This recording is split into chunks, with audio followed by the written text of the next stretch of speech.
বৈষম্য বিরোধী ছাত্র আন্দোলনে মিরপুর থানার সাগর হত্যা মামলায় সাবেক এমপি ও কণ্ঠশিল্পী মমতাজ বেগমের 4 দিনের রিমান্ড মঞ্জুর করেছেন আদালত।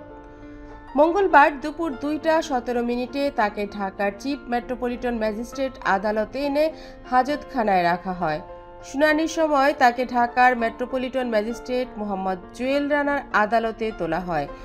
এই দিন তাকে 7 দিনের রিমান্ড চেয়ে আবেদন করেন মামলার তদন্তকারী কর্মকর্তা মিরপুর মডেল থানার উপপরিদর্শক মনিরুল ইসলাম।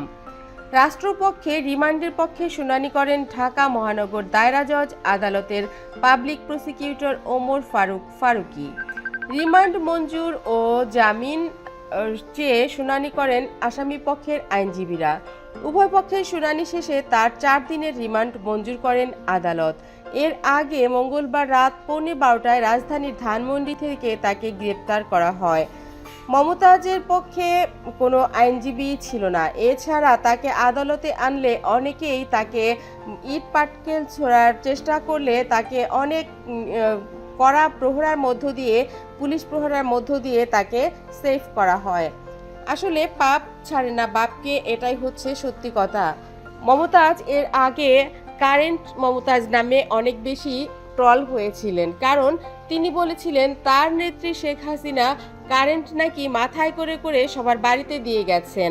এই যে আজে বাজে কথা, এবং তিনি যদি সংসদে 7 মিনিটের সময় পেতেন তার 5 মিনিটই তার থাকতো আওয়ামী লীগের বন্দনা, আর 2 মিনিটে সে তার দেশের মানুষের যে কাজ সে কথাটা তিনি বলার চেষ্টা করত। কিন্তু তিনি গান এবং এই যে চাটুকারিতার কারণে তিনি কিন্তু আসলেই তেমন কিছু করতে পারতো না।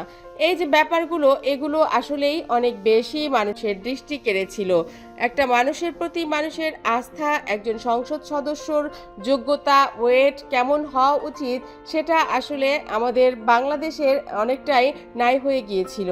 অশিক্ষিত, কুশিক্ষিত, 8ম শ্রেণী 5ম শ্রেণী এই যে পড়তেই পারতো না, সংসদে দাঁড়িয়ে মানে দেখে দেখেও বানান করে পড়তো, এরকম অনেকেই আমরা দেখেছিলাম যে আদালতে কিংবা যখন সংসদে তারা এভাবেই কিন্তু পরিচালনা করে আসছিলেন। এই ব্যাপারগুলো আসলে কারোই দৃষ্টিতে এড়ায়নি।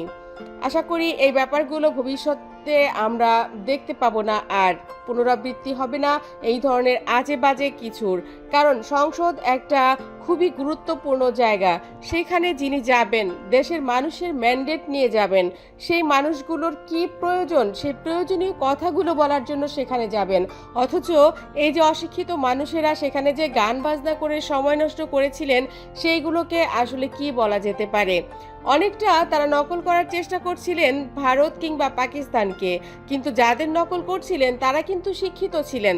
তারা এরকম মূর্খ মানবদেরকে নিয়ে কিন্তু সংসদ সাজাননি, এটা একটা সত্যি কথা।